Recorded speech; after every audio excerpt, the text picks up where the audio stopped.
Last October, in the quiet Mississippi town of Pascagoula, two local men confronted authorities with a rather bizarre story.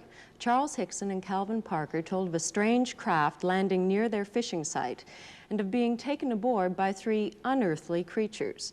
The two men were questioned under hypnosis and lie detectors, but their story remained intact. One of the men suffered a nervous breakdown and is still under treatment.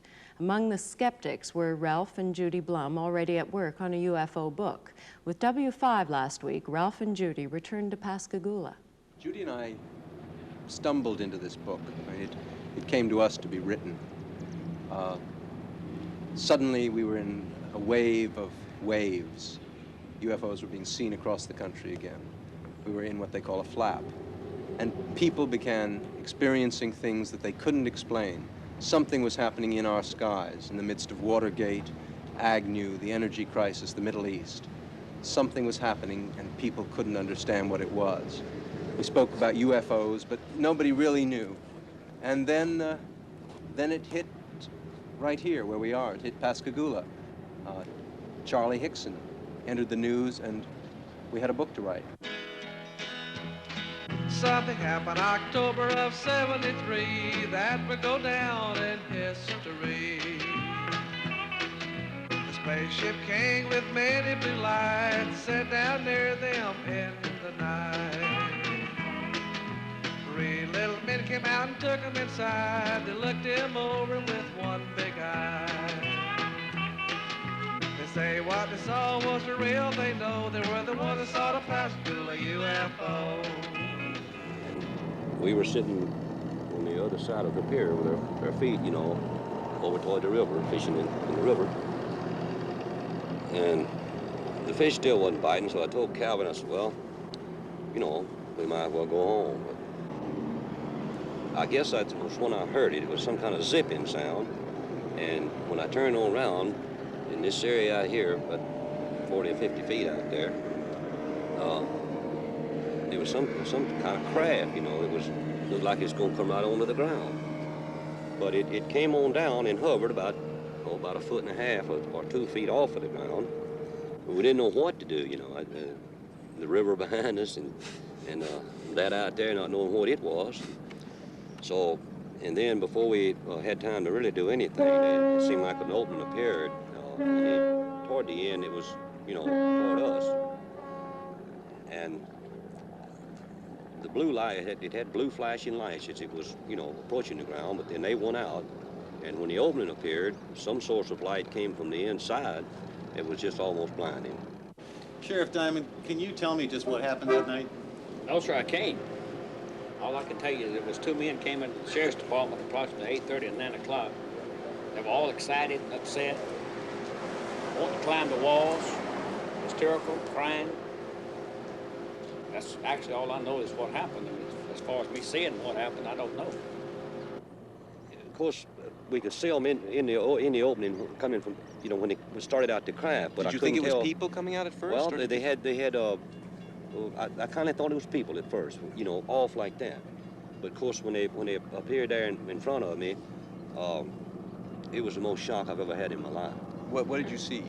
Well, they were shorter than me. I'd say about 5'2" or 3", and they didn't have a neck. Their head, it seemed to come directly to their shoulders, and they had something.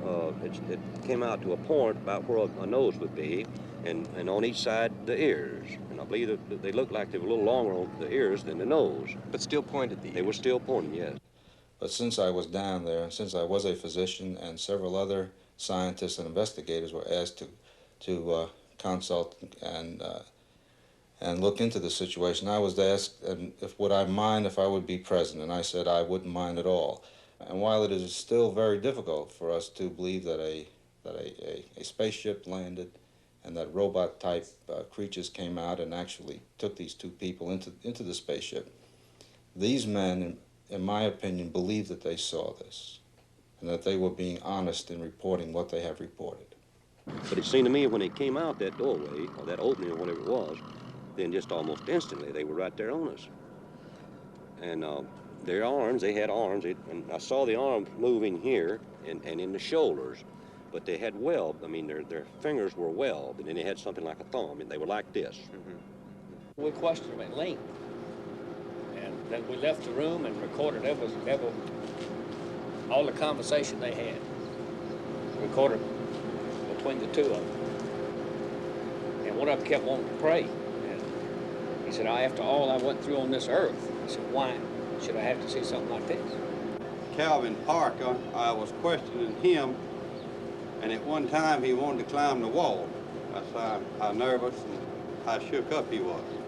They had me one on this arm like this, and on the other one, you know, they had my other arm like that. And I just seemed to lift up to the same height they were off the ground, and we just moved into the craft. Now inside, how did they lay you out? Do you remember how it happened? Yes. I didn't see any tables or chairs or anything in there. I'm not saying it wasn't in there because the light was almost blinding, but I didn't see any.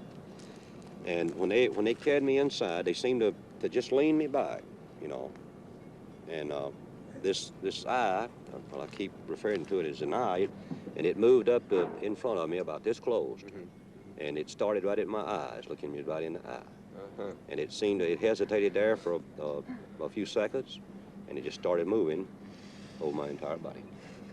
When they brought me from the craft along this area here, and they didn't drop me, you know, they just released me back to the ground. And I fell. I don't know why my legs were weak. I don't know why it was the fright or what it was, but I fell onto the ground. And that's when I seen Calvin. He's standing right over here in this area, and he was standing facing the river with his arms outstretched like that, just like he was staring at something. Tell me about the lie detector test. Well, so that was run by Pilkington. Was it Pilkington? Pennington. Pennington. That they run this type of test about 6 times a day.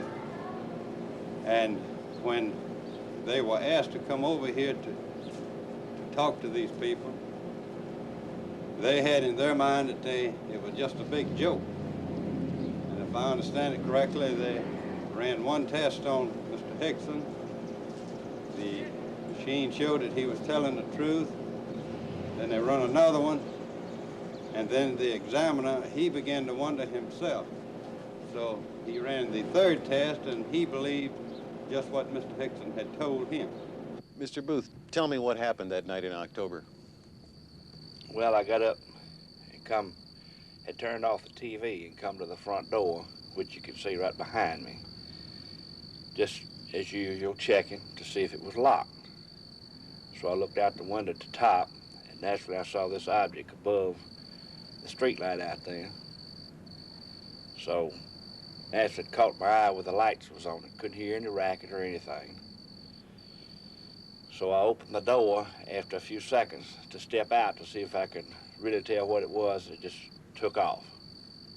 Can you describe it? Well, it was round, had lights all the way around it, turning in a counter-clockwise motion. It had a dome on top with a bright light shining out through the top of it. To tell the actual figure of it or anything, you couldn't tell. You could just see the lights and the one on top. When it happened to Charlie, the creatures, whatever they were, didn't communicate with him. Now, it's enough to say you saw a UFO to give you trouble these days in some towns. To be taken aboard is just a suspect idea. But somehow, if the creatures don't give you a message, you're just a touch less incredible. And Charlie says what he said and what we wrote about in the book. It was like they had a job to do, and they came and they did it. I think there has to be a reason why that Calvin and me was picked. Maybe because you could take it. Well, it might be. I don't know. I think that they know more of what's going on down here on this earth than we think. And I don't know, they might have been, you might say, looking for somebody that could, you might say, hold up under the strain and convince people that there is another world and there's some kind of life on that world up there. They were the ones that saw the Pascagoula UFO.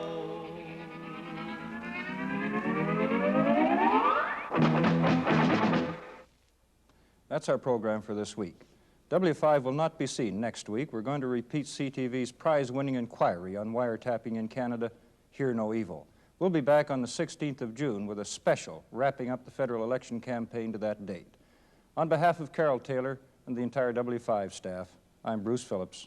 Good night.